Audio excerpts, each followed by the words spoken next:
So, Lee Schwartz, Right. thank you so much for making the presentation at our dinner tonight. That was really fantastic and very well received. Thank you for having me.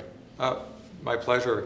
So, one of the things that we talked about after the presentation was this whole notion of yes, and by the way, I should say the presentation was about standard operating procedures, creating repeatability and how things are done. And then one of the big questions was, well, why? You know, as in Simon Sinek, it's all about, we'll start with why.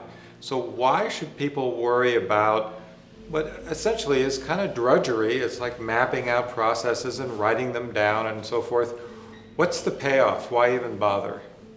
The payoff at the end of the day is that you have procedures that you can rely on, that are consistent, that the outcomes are predictable, that you can hold your employees accountable to. And so you have a roadmap for success that provides real value to the company, both in terms of morale to the employees, to your return on investment and profitability. So there's a lot of positives to doing it. So let's just take a minute and look at the flip side. So what happens, I suppose a lot of companies, especially maybe under 50 million or 100 million, don't have a lot and they do survive, they're there. But what's the downside of not having standard operating procedures of some sort? The downside to me is you can't get to the best you can be.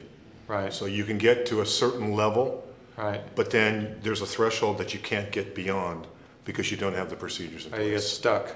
You get stuck. Right. And what are some of the symptoms? Like, I imagine quality or customer complaints, or what are some of the symptoms of not having those good processes? Well, exactly. Quality. Customers unhappy with processes. I've had clients who ship product and don't get them out on time. Customers don't receive them on time because they're not following procedures. Right. They're skipping steps. Right. And then orders are delayed and the customers are calling in complaining. Right. And is there waste then if you don't map out and look at and document processes? Are you probably wasting time and money and effort? Yes, and that's the byproduct of the standard operating procedures, is it's not done to just confirm what you're doing. It's done to improve and create best practices. And by so doing, you eliminate a lot of the waste, a lot of the unnecessary effort, so that you are as productive as possible. Oh, so that way, if they are codified and repeatable, you have better quality and it's consistent. Correct. And then because you're looking at it, you realize there's a bunch of stuff that's wasteful, and so then you also get lower costs. So I guess, you know, maybe simplistic, but the idea is you have more sales because your customers are happier at lower cost. And so that sounds like it has a real impact on the on your financials, on your bottom line. It's a win-win. Yeah. And it is a daunting process. Yeah.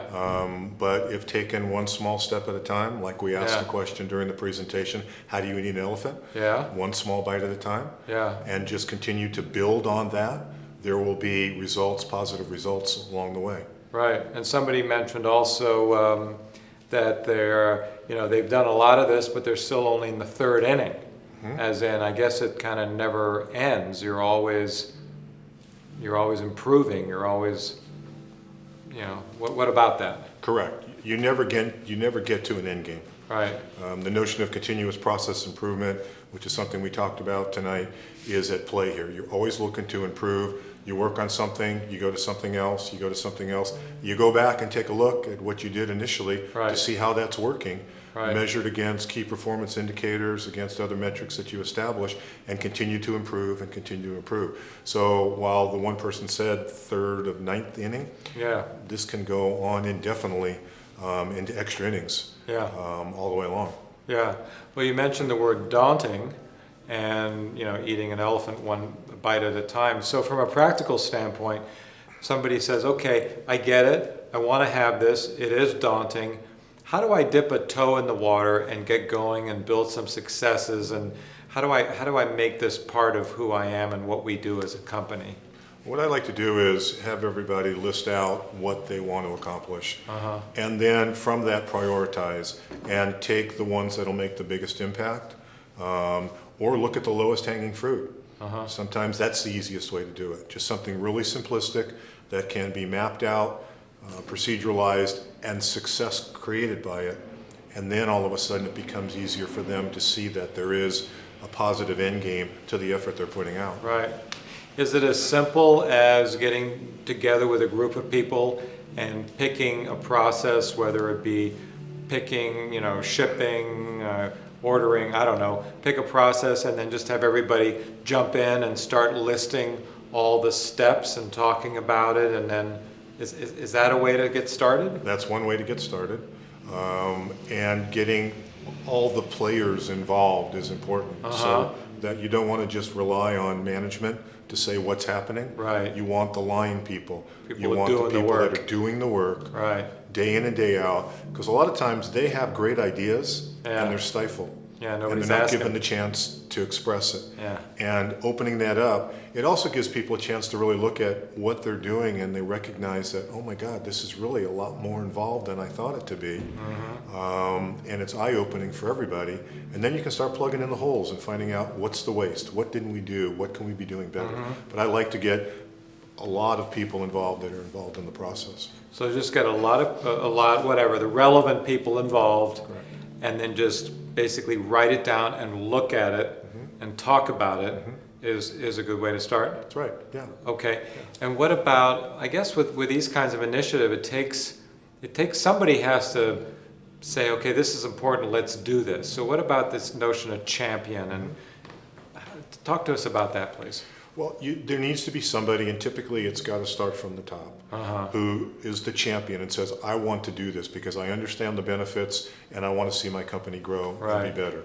And if it starts from the top, it flows downward, then typically there's success. If it starts in the middle, where middle management has read a book and said, oh, this is a great idea, and they try to implement it, but if those above them don't buy into it, it typically doesn't go anywhere.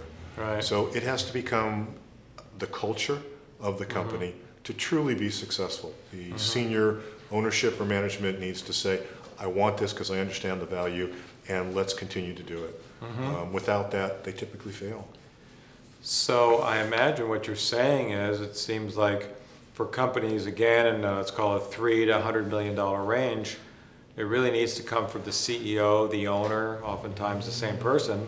And there's a whole bunch of reasons to do it, but one of them is if that person is sitting there saying, I want more sales, happier customers, lower costs, better margins, more profits. Is this a way to accomplish that? That definitely is. Definitely is.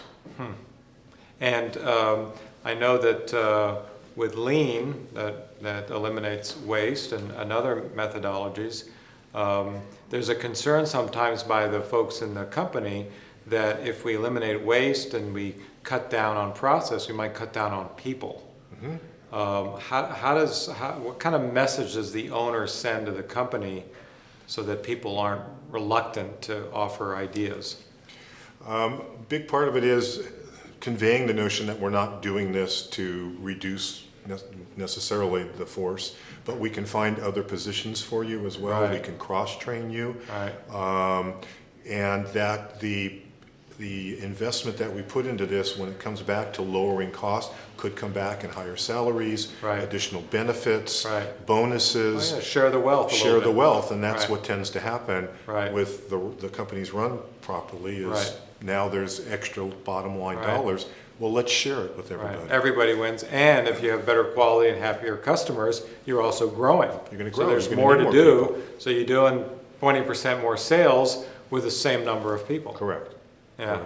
Yeah. That sounds Yeah. fantastic. Yeah, yeah. Any other words of wisdom or recommendations or other thoughts on this? I would just suggest that every company really take a serious look at this, regardless of how deep they are or not involved with it, and really understand that you can start small and the benefits are enormous, and it's just a cultural paradigm shift that, when implemented, will lead to greater success with the company from top to bottom. Yeah, sounds great. Yeah. Thank you so much for presenting tonight and for this Thank you little again. chat we had. Appreciate it.